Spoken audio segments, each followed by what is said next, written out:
Bienvenidos a I99 y como habíamos ofrecido, aquí está en vivo y en directo, como no había podido estar en toda la campaña porque es un buen amigo, pero así es esto, el candidato presidencial Jan Topic.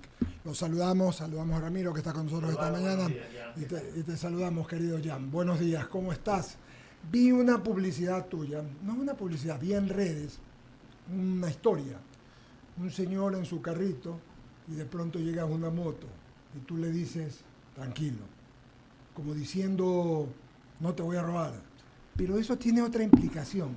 Significa que estás diciéndole que vas a terminar con el problema de la delincuencia común si eres presidente, Jan Topic. Bueno, primero, buenos días. Gracias por la invitación. Encantado. A todos los que nos escuchan. Quería arrancar con algo que cada vez te afecta más cercano, ¿no? Esto no es chiste. Este es un amigo mío ayer. Un muy buen amigo mío ayer. Qué terrible. Un señor lo quiso robar. Mi amigo grande, berraco, se quiso defender, le metieron 5 tiros. Está bien, va a estar bien. Pero es el cuadro donde vivimos. Bendito Dios. El cuadro donde vivimos. Ayer nos exhibieron en Guayaquil 2 ladrones a un padre de familia con la hija de 6 años por robarle un celular. Le robaron el celular. El señor dio el celular, igual le metieron un tiro. Qué desgracia. Con la hija al lado. Lo viste. Ese es el cuadro donde estamos. Y cada vez estamos peor. Entonces, yo sí creo. Tenemos 16 meses para tomar una decisión, una de las decisiones más importantes que ha tenido nuestra república. Y no lo digo de forma romántica. Ya lo he mencionado, más personas han muerto en lo que va este año en todos los conflictos bélicos que ha tenido el Ecuador internacionales. En toda su historia. De batalla del Pichincha a la guerra del Cenero. Es una decisión histórica la que tenemos que tomar. Entonces vamos a ir por la persona que sabe manejar temas de seguridad, que tiene el temple, que tiene la determinación, la berraquera, que sabe cómo hacerlo porque ya lo ha hecho. ¿O vamos a irnos por los 7 candidatos que hablan bonito? Así lo veo. Hay en eso, Jan, yo voy a seguir el tema porque es real. El tema de la delincuencia, sobre todo en estos sitios como Guayaquil, Durán, Manabí, Los Ríos, en la costa del Ecuador, Santa Elena, donde pasan las tragedias que tú nos acabas de mostrar y que sabemos todos los días que pasan. La gente lo que quiere es 2 cosas. La seguridad primero, y después para tener seguridad del empleo, pero lo único que los trauma, porque lo único que ruegan es por la seguridad. Siendo tú presidente, ¿les ofreces concretamente que les vas a dar seguridad? Por supuesto, nuestra meta es incluso numérica. Nuestra meta en 16 meses es reducir la tasa de homicidios en 30%. Esa es la meta. Y, Eduardo, seguridad y empleo van de la mano. Yo le he dicho en par de entrevistas, aquí en Guayaquil, el área de Imaconsa, sí. Yo he calculado que solo el área de Imaconsa paga $40 millones al año en vacunas. ¿Qué cosa? De 40 y 50. Dios, si lo traducimos a empleo, son 5.000 a 6.000 plazas de empleo anuales que se pierden.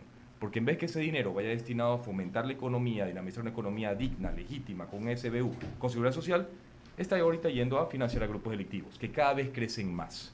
Entonces sí, mi compromiso es volver a vivir en ese Ecuador de cuando yo era niño, que teníamos nuestros problemas. A ver, no voy a romantizar el Ecuador de antes, pero era un Ecuador alegre de desarrollo, de progreso, con problemas así como cualquier otro país. Pero un Ecuador donde, tú sabes, yo vivía aquí a 5 cuadras. 5 cuadras, así y yo me cruzaba a Guayaquil de 12 años caminando, solo. Toditos. Solo. Sí. Entonces, Jan Topic, pero ¿qué vas a hacer, por ejemplo, con el tema de vacunas? Vamos antes de hablar con vacunas. ¿Cómo se trata este tema? Tú hablaste de lo que ibas a hacer en Galápagos. Ya vamos a hablar de los inhibidores que usaste en la penitenciaría. ¿Cómo vas a parar el tema de las vacunas? ¿Qué idea tienes? A ver, te resumo el general y sí, después entro a vacunas, claro. Porque es un proyecto, de acuerdo, una estrategia holística. Integral, Tienes la delincuencia en el Ecuador y tienes que atacarla por varios lados. No es un tema solo de dar bala, aunque eso sí es parte de. Primero tienes que atacar la estructura financiera de estos grupos delictivos. Okay. ¿Ya? Cómo mueven dinero, cómo se financian, cómo compran equipamiento. ¿Cómo lo haces? Controlando las fronteras para evitar que entre tanto narcotráfico, que un 70-60% es lo que los financia. E integración de inteligencia, ¿no? SRI, UAFE con nuestra propiedad para ver cómo se mueve el dinero de estos delincuentes para evitar lo que pasó de Leandro Norero. 1. 2. Tomar control de la cadena de abastecimiento de armamento. La mayoría del armamento ilegal viene de Perú. Okay. Control fronterizo en la frontera sur para evitar que entre tanto armamento. Ecuatorianos, es ridículo desgastar a la policía a nivel nacional haciendo requisas en todo el país de rifles de asalto si hoy requisas 2, pero mañana entran 20 por guaquillas. 3. Tienes que atacar la estructura organizativa de estos grupos delictivos. ¿De dónde dan las órdenes? ¿De dónde Fito da las órdenes? A los 15.000 choreros que están en las calles, de celular, por Zoom, desde la regional del Guayas. inhibir señales, que como mencioné el fin de semana antepasado, no es caro, no te toma tiempo y la tecnología ha existido por lo menos unos 30 años. ¿Y por qué no lo habrán hecho? Dos cosas, una, o corrupción o miedo a la corrupción, no hay más. Ya, porque es sumamente fácil, a mí me tomó media hora hacerlo. Pero si no tienes los pantalones, la valentía, y regreso al tema de la decisión que tenemos que tomar en semana y media, para buscar un presidente que no le tiene miedo a ninguna mafia y que se le va a parar de frente a cualquier mafia, sea donde sea que venga, vamos a regresar a lo mismo. Entonces atacas la parte financiera, atacas el abastecimiento del aumento, atacas la estructura organizativa y por último, mermas la habilidad de reclutar niños con el plan de 3 comidas que he mencionado y quirúrgicamente atacas los centros de entrenamiento. De esa forma atacas todo el componente, toda la estructura de estos grupos delictivos y mermas su habilidad de operar. Tú dijiste también, ya que estabas hablando de la frontera norte y la frontera sur, te escuché que hay que piensas construir 10 bases, 10 en el norte y 10 en el sur, 10 bases militares. ¿Es para esto que las quieres construir, entre otras cosas, para cortar el suministro de las sustancias en el norte y en el sur de las armas? Correcto. Y contrabando. El contrabando de gasolina. O sea, por ejemplo, Eduardo, todo el mundo está hablando ahorita del Yasuní, sí, que si bien es un tema muy importante, pero no se dan cuenta que estamos perdiendo casi 400 millones de dólares todos los años por gas subsidiado, contrabandeado a Perú. Entonces tenemos que controlar el contrabando, tenemos que controlar el ingreso de armamento, tenemos que controlar el ingreso de narcotráfico. Eduardo, tenemos que controlar el ingreso de migrantes que vienen con antecedentes penales. Claro. Lo he mencionado, yo no soy xenofóbico, si viene un venezolano, un colombiano, un peruano, quiere ser patria, hacemos patria juntos. Pero si eres el tren de Aragua, te quedas en Aragua. Así de simple. Y ojo, no depende de la Asamblea. Eso depende del Ejecutivo. Y la razón, no entiendo, es esta falta del Ejecutivo, y no solo de este gobierno, pero de previos gobiernos, de tener una claridad de conceptos, de entender de dónde viene la delincuencia y cómo mejor atacarla. Dan manotados de ahogado, mientras el Ecuador se inunda en sangre, como te mencioné lo de mi amigo ayer. Entonces ya es momento, en esta semana y media queda, que los ecuatorianos reflexionemos muy bien quién es el único que tiene la valentía y el plan coherente, transparente, inteligente, que tenga sentido para erradicar la delincuencia en este país. Yo, cuando te escucho hablar, Jan, y hablas de este asunto, se me vienen a la cabeza varias ideas y varios asuntos. El tema, sin seguridad no hay nada. Correcto. Nada. No hay turismo, no hay una ciudad bonita, no hay comercio, no hay turismo, no hay nada, absolutamente nada. Y mucho me temo que además, como se han infiltrado en diferentes sectores, el tema de los jueces y los fiscales han sido permeados, así como las Fuerzas Armadas y la policía. ¿Qué plan tienes tú si eres presidente y mañana un policía coge a un choro de estos en flagrancia, lo mete preso, el choro lo amenaza, le dice que lo va a matar a él, a su familia por haberlo cogido, nada, te vas preso y a los 3 días, como pasa tanto, lo aflojan? ¿Qué vas a hacer tú si no eres dueño, el Ejecutivo no es dueño del Poder Judicial? Regreso al tema de claridad de conceptos. Primero hagámonos la pregunta de por qué lo afloja. Ahora hay 2 razones por las cuales, solo hay 2 razones. Bueno, 3 razones ya. Incompetente tal vez, una, pero eso no hay muy poco que puedes hacer. 2, corrupto, o 3, lo amenazaron. Ya, solo hay esas 2, ¿ya? ¿Cómo desde el Ejecutivo, respetando la independencia de las funciones del Estado, cómo ayudas a la función judicial a decidir en derecho? Muy simple. Te pongo un ejemplo, tú que eres periodista, comunicador. Lo de la posta. Si tú eres un buen gobernante, si realmente te interesa el país y quieres sacarlo adelante, tú deberías querer tener la mayor cantidad de sistemas de auditoría de tu gestión posible. Sobre todo si viene gratis. El caso de Troya, el caso de la posta, que nace con la posta, al Ejecutivo le nació gratis. Yo lo veo incluso algo bueno, porque están haciendo auditoría de tu gobierno gratis. Pero ¿qué significa para todos los periodistas del mundo si cuando quieres hacer ese periodismo de investigación te amenazan y el Ejecutivo no te puede proteger tanto así que tienes que huir del país? ¿Qué mensaje le das a todos los periodistas del mundo? ¿Qué mensaje le das a los ecuatorianos? Lo mismo aplica a jueces y fiscales. Eduardo, tenemos un Ejecutivo que ni siquiera puede proteger a sus alcaldes. Mira el caso de Manta, veamos el caso de Durán en Chonillo, yo era el caso que mataron al director del planeamiento urbano. La semana pasada, el viernes. Si no puedes proteger a tu gente, qué poca moral, y lo digo con toda la indignación del mundo, que me hierve la sangre, qué poca moral de este señor venir y decir que los jueces y fiscales del Ecuador son corruptos. Sí, pero tú también eres corrupto porque tu función, tu trabajo era proteger a los ecuatorianos y no lo estás haciendo. Entonces, que no venga a hablar de otros. Estoy cansado de ejecutivos que vienen a echarle la culpa a todo el mundo de su propia incompetencia. Entonces, ¿qué hay que hacer? Uno, proteger a los jueces y fiscales de una forma contundente para que puedan ejercer en derecho.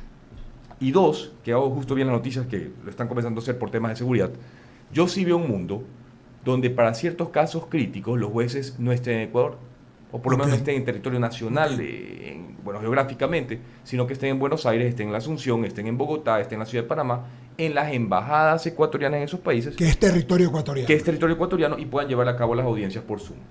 Que ya pasó en pandemia, que está comenzando a pasar ahorita, pues, desde home office, desde las casas con ciertos jueces. Uy, te van a caer los derechos humanos, te van a caer todos los teóricos que dicen que sin jueces, bueno, va a haber jueces con rostro, pero claro, que son con rostro. Con rostro y en embajadas, que es territorio, pero te van a caer encima. Sin embargo, es una idea fresca, no te la puedo negar. Sí, es decir, no van a estar en el Ecuador, dices tú. O sea, a ver, tal vez vayan a caer encima, no veo por qué caerían encima, porque repito, ya se lo hizo en pandemia y no dijeron nada, pero todas las personas que pasan llorando por el tema de derechos humanos, voy a decir dos cosas. Una, que me digan una cosa en el plan, una cosa que yo sí haya dicho, que puedan evidenciar, Jan Topic dijo tal cosa, donde digo que voy a violar derechos humanos. Y dos, con el nivel de inseguridad que tenemos hoy, ¿realmente creen que ese debe ser el enfoque? Claro. Eso Dejémonos de vainas. Sí, eso es muy real. Te sigo con el mismo tema para cambiar luego de seguridad porque no lo puedo dejar pasar porque es lo que a la gente la puede. Una cosa es la delincuencia común y una cosa es la delincuencia organizada. También la gente tiene, Jan, déjame buscarte la palabra, un hastío, un fastidio por el tema de delincuencia común. Les roban sus celulares en las calles, te pasan diciendo que des plata o te quieren pegar, te quieren dar bala por robarte el celular. O sea, es un caos todo lo que está pasando, Jan Topic, y esto es diferente de la delincuencia organizada, ¿verdad? Porque la delincuencia organizada hace otras cosas. ¿Qué plan tienes tú al respecto? Este es el caso que te mostré ayer. Entonces el papá, la hija llegan a robarle el celular, va y mira, le da el celular y ahí coge, igual le disparó. Qué bestia, ¿no? Entonces yo ya veo incluso la delincuencia común hasta cierto punto comenzando a organizarse, comenzando a armarse. Es más, la delincuencia común de antaño ya no es como la de hoy. No, pues. O sea, yo por último diría que la delincuencia común hoy ha migrado a ser, mira, ahí está, gracias. Miren eso. Claro, estamos viendo. Le pega, un cachazo. le dispara con la hija al lado. Qué cosa, ¿no? Por un celular, que el celular que ya se lo había dado. Sí, no, qué terrible, amigos. Qué terrible. ¿Y qué hacemos con la delincuencia común? Entonces, a ver, para responder también el tema de vacunas, ¿qué vamos a hacer? Me han dicho en campaña que no toca hablar de números, pero creo que a todos los ecuatorianos realmente les importa una persona que venga con... Soy un hombre de números y creo que para evitar, y a ecuatorianos se los digo de frente, para evitar el tema de personas que van a hablar con palabras bonitas, necesitamos personas que hagan con planes coherentes. Porque hay un candidato que vino a decir que el problema para erradicar la delincuencia común es patrullaje constante. Solo para hacer una aritmética simple, ecuatorianos. El Ecuador tiene 200.000 manzanas, lo que hay, aproximadamente 210.000. Y la policía tiene 7.000 patrulleros, no más. De esos 10.000 patrulleros, digamos que 1.000 no funcionan, te quedan 6.000. Y no puedes hacer que el mismo carro dé vueltas 24/7 porque fundes la máquina. Digamos que tienes una rotación de 3-1. Entonces tienes para 200.000 manzanas, 2.000 carros. Okay. Entonces tienes una relación de 100 manzanas por patrullero. Claro. ¿De qué patrullaje constante estamos hablando? Es ridículo. No hay cómo. Es ridículo. O sea, yo también quisiera un mundo donde puedo poner un policía cada 10 metros. Claro. No tienes. Sí. Entonces, ¿qué sí podemos hacer? ¿Qué podemos hacer? Optimizar la forma que hacen las patrullas, de una forma incorruptible. ¿A qué voy? Levantas la data georreferenciada de todos los asesinatos, todos los robos, todas las llamadas al EQ911 y por Dios santo, le ponemos GPS a todos los carros de la policía, que no entiendo en qué mundo, en qué Ecuador vivimos cuando los patrulleros no tienen GPS. Y tú vinculas las dos bases de datos y pones aquí bien el tema de inteligencia artificial, pones una red neuronal y comienza a aprender a dónde tengo que mandar a las patrullas y por cuánto tiempo de forma a minimizar los índices delictivos. Esto es algo que yo ya lo he hecho, no es complicado. En la empresa de internet ya lo hicimos para minimizar los tiempos de respuesta de tiempo que está sin internet. La tecnología no es complicada, es igual que el tema de inhibición de señales. Lo que falta es una persona competente que venga con los pantalones para hacerlo. Entonces, no es difícil, ya se ha hecho, no estamos inventando el agua tibia. En Estados Unidos y en otros países ya se funciona así. El tema es que se necesita aquí el temple, la determinación para hacerlo. Tienes el temple de la determinación para hacerlo. Lo he dicho, Eduardo, todo el mundo, los otros 7 candidatos van a venir, sentarse en esta silla y te van a decir que sí, porque no están locos para decir que no. ¿Quién te va a decir que no? Claro. El tema es quién ha evidenciado en su currículum de vida que cuando las cosas se ponen difíciles, no va y se escapa a la selva, no va y se escapa a Europa y está prófugo de la justicia, no va y renuncia a su cargo. Necesito una persona que no renuncia, que no se escapa y que se queda aquí para pelearla. Y si tenemos de los 8 candidatos alguien que tiene ese currículum de vida, el único soy yo. En de ganar las elecciones, Jan Topic, a propósito, había una encuesta que estás en segundo lugar. Hay varias encuestas que están en segundo lugar. Pero es que no es la encuesta, Eduardo, es la verdad. La encuesta es solo un reflejo de la verdad. Y eso voy. Y regreso al tema que mencioné ahorita. No es un tema de palabras bonitas. ¿Quién tuvo la encuesta más precisa del 2021? Entonces tenemos que ir al currículum, tenemos que ir a la verdad, a la historia. Entonces de largo, la encuesta más precisa fuimos nosotros, y sí. Es más, ahorita estamos peleando para mostrarle a Luisa quién es quién. ¿Tienes temor de que el Ecuador pueda ser desdolarizado si ella gana? ¿Si gano quién? ¿Si gano yo? Si gana ella. Si gana ella, tengo varios miedos, no solo ese. El próximo día domingo te toca terminar el debate, es decir, vas a escuchar a todos los candidatos, ¿verdad? Eres el último. Yo comienzo el debate y yo termino el debate, como estas elecciones. ¿Por qué? ¿Por qué como estas elecciones? Explícame. Yo comienzo estas elecciones y yo las termino, porque va a terminar con nosotros en la presidencia. Dime una cosa, Jan Topic, y contéstame. Todo el mundo en un año y medio dice, es muy poco tiempo para hacer, o sea, la gente dice enfocarse en la seguridad, pero también creo que debemos enfocarnos en la vialidad y en el empleo. Por supuesto. Porque la vialidad está hecha a pedazos después de las lluvias. ¿Tienes algún plan? Y va de la mano. Por supuesto. Y va de la mano. O sea, nuestros proyectos de concesiones viales, por ejemplo, para todo lo que es Cuenca El Triunfo, Cuenca Pasaje, la ruta Rumichaca-Riobamba, lo que maneja ahora Panavial, la ruta Babahoyo-Santo Domingo. Tenemos unos proyectos fuertes de concesiones viales que se vienen, que van a ser sumamente necesarios después del Niño, sumamente necesarios. Y 2, necesitas para dinamizar la economía, no solo con empleos directos, ya que te va a generar la construcción, la ampliación de estas vías, sino también para reducir la estructura de costos de todos los ganaderos, agricultores que tienen que mover su producto dentro del país y que hoy sale muy costoso. Entonces sí, muy importante, todo va conectado, seguridad con empleo, vialidad con empleo. ¿Cuánto tiempo vas a demorar en implementar tu plan? Eres presidente entre el 25 de noviembre y el 1 de diciembre. ¿Cuánto te demoras en implementar ¿Del plan de qué? De seguridad. A ver, repito, la meta es en 16 meses reducir la tasa de homicidios en 30%, ¿no? Pero a ver, específicamente... te hablo es porque la gente tiene desesperación por el tema de delincuencia. Es que viene por partes, no, pero a ver, específicamente retomar control de las cárceles, no más de 3-4 meses. Construir las 2 nuevas cárceles de máxima seguridad en Guayas, fuera de Guayaquil, en Pichincha, fuera de Quito, 9 a 12 meses aproximadamente.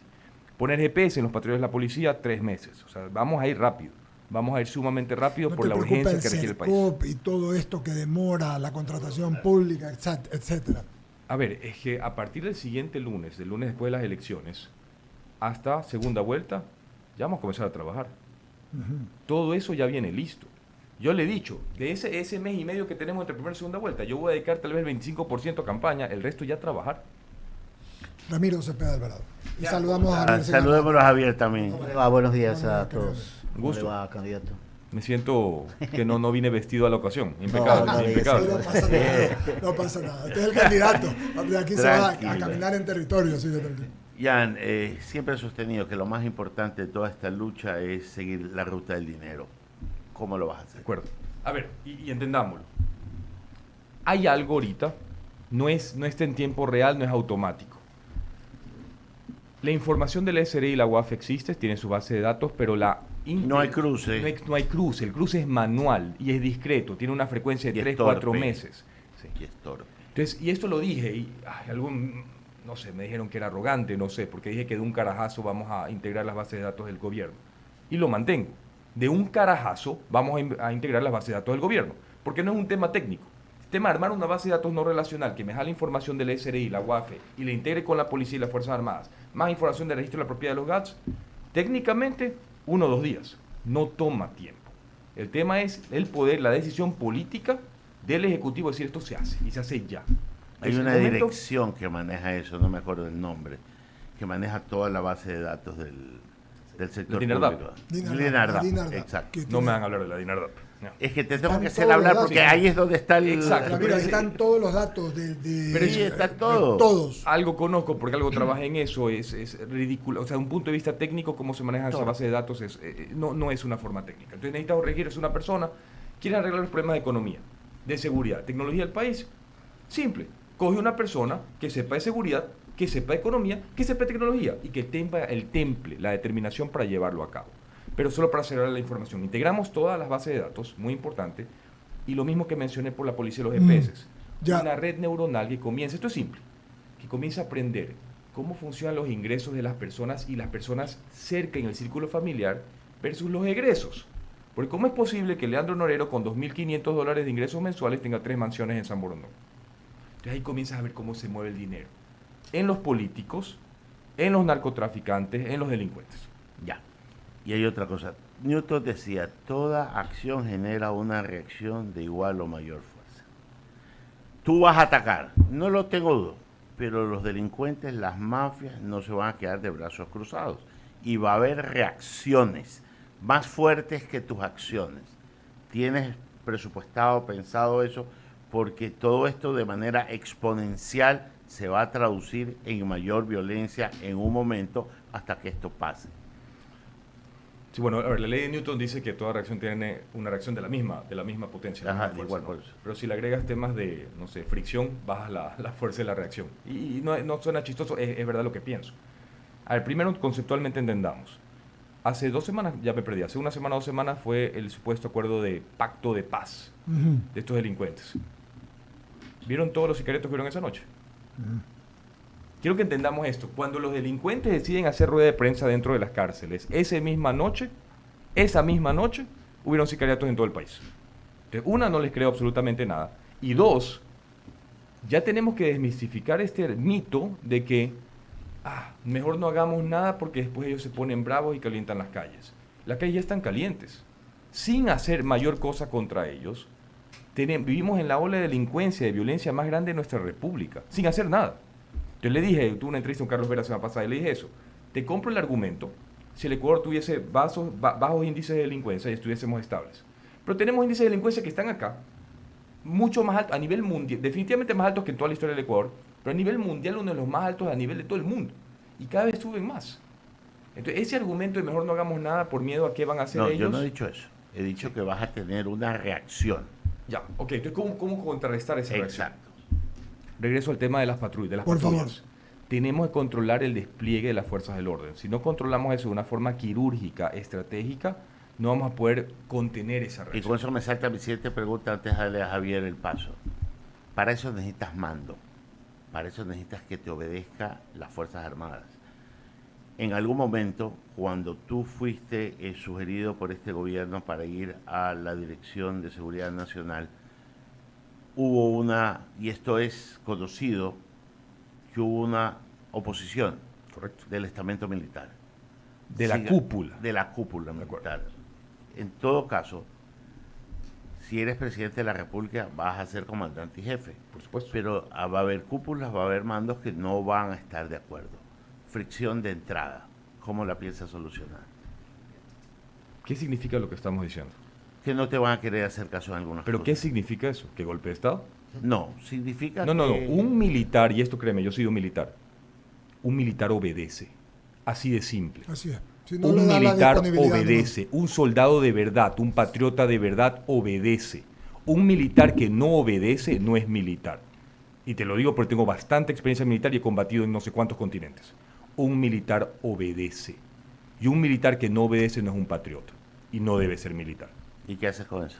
no. Le das la disponibilidad. Se va. Eso Ok. es todo. Inmediatamente. Pero ese es un buen punto y una buena pregunta. Ya tenemos una respuesta. Y Inmediatamente. usted no puede enfrentar todito porque su seguridad va a estar a cargo del Comando Conjunto de las Fuerzas Armadas, así que tampoco puede ir usted a enfrentarlos con metralleta en mano. No, pero a ver, son un par de generales. ¿Ah? La tropa nos adora. La tropa nos adora porque, ojo, y esto es importante, yo soy tropa. Yo sé lo que han vivido. Yo he peleado hombro a hombro con la policía. Estos 10 años que yo voy aquí le he Sí, peleado pero quiere hombro a ser hombro con la general policía. ahora. No quiero ser general. No, claro, va a ser comandante y jefe. Estoy siendo una metáfora. Pero es No me importante tome porque literal, uno pues, de los ¿no? problemas que hemos tenido esta desconexión de Carondelet, no solo con las fuerzas del orden, definitivamente No que sí, estaba desconectado desde el inicio. con los ciudadanos y con la tropa, con las fuerzas del orden. ¿Cómo es posible lo de este señor Diego Ordóñez? Que no tengamos chalecos antibalas, que no tengamos munición. Pistolas. Vieron hace poco que la munición que compraron, que dos policías disparando en el polígono en el entrenamiento, les explotó la pistola en la mano por munición de pésima calidad. Entonces necesitas una persona que lo haya vivido, que entienda sus necesidades, que tenga esa empatía, porque solo así generas liderazgo de verdad. Y solo así rescatas al país. Javier Segarra. Candidato, buenos días. Este proyecto de la reforma al sistema de pensiones al Seguro Social, Sí. ¿qué haría usted o qué hará usted con eso? Sí, bueno, vamos a ver. Sé que nos lo mandaron a los 8 candidatos, dicho sea de paso, el Sí. proyecto. Es parte del tema del debate. Regreso, te quiero poner una analogía con el tema de seguridad, la falta de claridad de conceptos. ¿Cómo es posible? A ver, no quiero hacer un ataque a Augusto de la Torre, es más. Dentro de su rango de competencias, el proyecto lo veo bien. El problema es que el Ejecutivo tiene un rango de competencias mucho más amplio. Mi visión, solo para responderte, el tema del fondo de cesantía estoy en desacuerdo, por ejemplo, el tema del fondo de reserva sí estoy de acuerdo. Entonces, de los 12 puntos hay ciertos que estoy de acuerdo, ciertos que no estoy de acuerdo. Con el que no estoy de acuerdo de fondo es el tema de los años de aportaciones. Si tienes 60% de tu población económicamente activa que no está afiliada al IES, que no tiene seguridad social, ahí está la solución. Está en subir la cantidad de personas que aportan, incrementar a los aportantes, más no las aportaciones a los aportantes existentes. Y ahí viene el tema y lo conectamos con el tema de seguridad, de empleo y dinamizar la economía. Por cada, esto para ponerle números, por cada un 1.5% que tú reduces el 60% de las personas que están en empleo informal no adecuado, te equivale a un año más de aportaciones a las personas existentes. Entonces, ¿cuál es el norte? El norte es realmente regresar a la formalidad, mover la economía, subir los ingresos, seguridad social para las personas que hoy no lo tienen. Pero para regresar a la formalidad o para la generación de empleo, sí sería bueno conversar con el sector productivo Por y de supuesto. alguna u otra manera darle un incentivo. Agárrame tantos miles o cientos de jóvenes que pueden trabajar y hay que darle un incentivo. No pagues impuestos Te a la pongo un renta. ejemplo, yo te pongo un ejemplo para que no exención. quede, te pongo un ejemplo para que no queden palabras vacías. No. Y yo diría más allá de darles un incentivo es, si a un punto de vista filosófico es, ¿cuál es tu razón de ser como país a nivel productivo y en eso ser lo mejor del mundo? Te pongo un ejemplo. Yo no soy camaronero, para nada, pero el sector camaronero podría triplicar su productividad, que ya es 6% del PIB, triplicar su productividad solo conectándolo a la red eléctrica. Vea, lo que pasa es que el sector camaronero sabe cuánto paga en seguridad 2%, anualmente. 2% de su facturación. No, paga mucho más. No, 2% es bastante. Para ellos significa invertir, entre comillas, cuando pagan impuestos es el Estado el que debe dar seguridad. Pero el sector camaronero, al igual que el sector bananero, ya he conversado Correcto. esta semana con ellos, pagan por la seguridad. ¿De qué manera? Sí. No, es 2%, pero 2% es bastante. ¿eh? O sea, Sí, es, sí, es pero es bastante plata. dinero. De 1.500 millones es harta plata. Que Entonces, exportan, ¿no? Sí. a ver, regreso al tema. Solo conectándolos a la red eléctrica y mejorando los índices de seguridad para que ellos, todo eso les baja la estructura de costos. Porque ya no usan gas subsidiado, diésel subsidiado y no tienes que gastar tanto en cámaras y guardias. Logras hacer eso, baja la estructura de costos y tu productividad por hectárea se puede triplicar. Imagínate el impacto que tiene eso para el país. El impacto que tiene para la generación de plazas de empleo. Entonces necesita un ejecutivo que la tenga clara y que tenga la determinación para actuar. Yo creo que ha quedado claro, Jan Topic. Quizás alguna pregunta de cada uno final, algo cortito para que nos conteste. Corto. Está claro que vas a tener tus contratiempos con Corte Constitucional y con la Asamblea. ¿Cómo vas a frentear eso? Porque hay algo que es básico en cualquiera que se siente a Carondelet: saber de política. Y en eso, por ejemplo, este presidente me ha quedado debiendo, se ha quedado de años, ni siquiera pasó pre-kinder.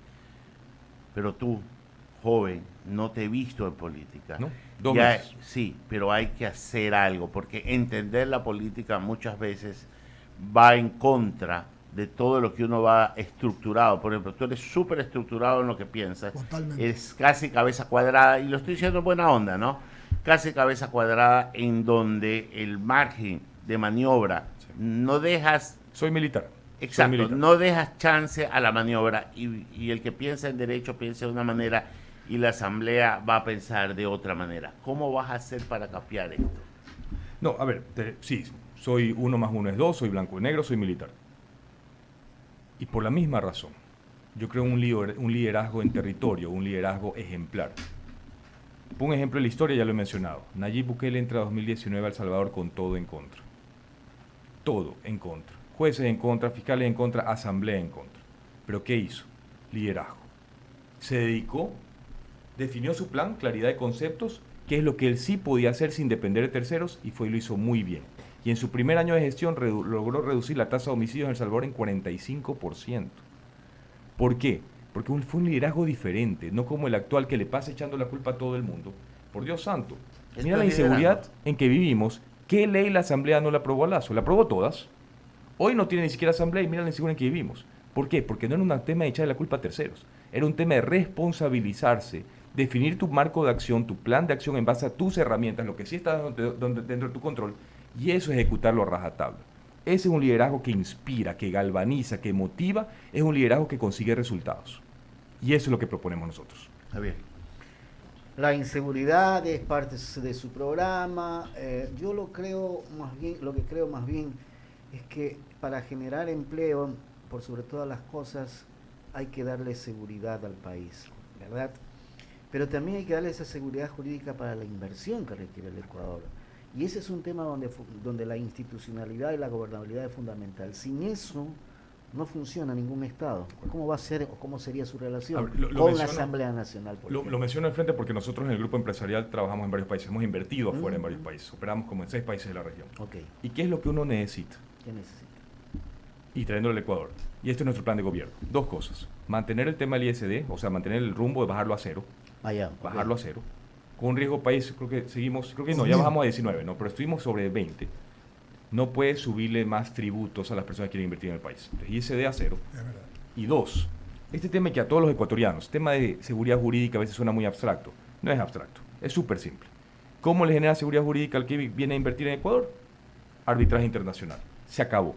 Sé que la Constitución no lo permite, ahí sí necesitamos de la Asamblea, pero incluso si no logro sacarlo con la Asamblea, podemos hacer que todos los contratos salgan con arbitraje en las cámaras de comercio, a la AmCham, por ejemplo, y de esa forma se vuelve mucho más neutro, mucho más justo. Logra hacer solo esas 2 cosas. Reducir el ISD y una transparencia tributaria, que sea claro, que no cambie tanto. Y 2, seguridad jurídica solo en los centros de arbitraje. Y no tienes idea de la cantidad de dinero que puede venir al país. Hemos hablado de diferentes temas, sobre todo de la seguridad, pero no puedo dejarte de preguntar, Jan Topic, respecto a la inclusión de personas con discapacidad de ser presidente, porque veo que en las encuestas cada día tienes más posibilidades. No sé si eso te lleve a la segunda vuelta o no, pero pareciera. ¿Qué vas a hacer por las personas que tienen discapacidad? A ver, este es un tema para todos los ecuatorianos. Lo digo de frente, hacer territorio te llena de humildad, te rompe el corazón. Te rompe el corazón, sí, porque ves las necesidades que viven las personas. Lo digo porque me hiciste acuerdo de 2 personas ahorita. A ver, primer tema, y para todos los ecuatorianos. ¿Cómo ampliamos rápidamente, regreso al tema de conocer de tecnología, cómo ampliamos rápidamente la cobertura de salud en el país, incluidas las personas con discapacidad? Tenemos un proyecto para 8.000 cabinas de telemedicina. Cabinas de 1 metro por 1 metro donde tú entras y puedes tener diagnóstico en tiempo real con doctores de forma gratuita. Eso va a ayudar enormemente a todos los ecuatorianos, pero también a las personas con discapacidad. ¿Por qué? Minimizas enormemente los tiempos de traslado. Ya no tienes que ir, he visto ahora que en territorio, he visto personas en Manta que tienen que venir a Guayaquil para hacerse atender, personas en Guayaquil que tienen que irse a Quito para hacerse atender. Terrible. Minimiza esos tiempos. Y ayuda también porque descongestionas el MSP y el IES en toda la parte presencial. Eso va a ser muy importante. Y 2, lo que mencionabas en el tema de empleo. Si logras subir la marea sube todos los barcos. Entonces, en el momento que podemos dinamizar la economía, vamos a generar mucha mayor demanda de empleo y eso va a dinamizar la economía y generar mayor vacantes para todos los ecuatorianos, incluidas personas con discapacidad. Que mejoramos la parte de salud, mejoramos la parte de empleabilidad. Gracias, Jan Topic. Gracias por tu amabilidad. Seguiremos conversando. Suerte en el debate y nos volveremos a conversar seguramente. Listo. Muchas gracias. Gracias también. Gracias. Vamos al Excelente día.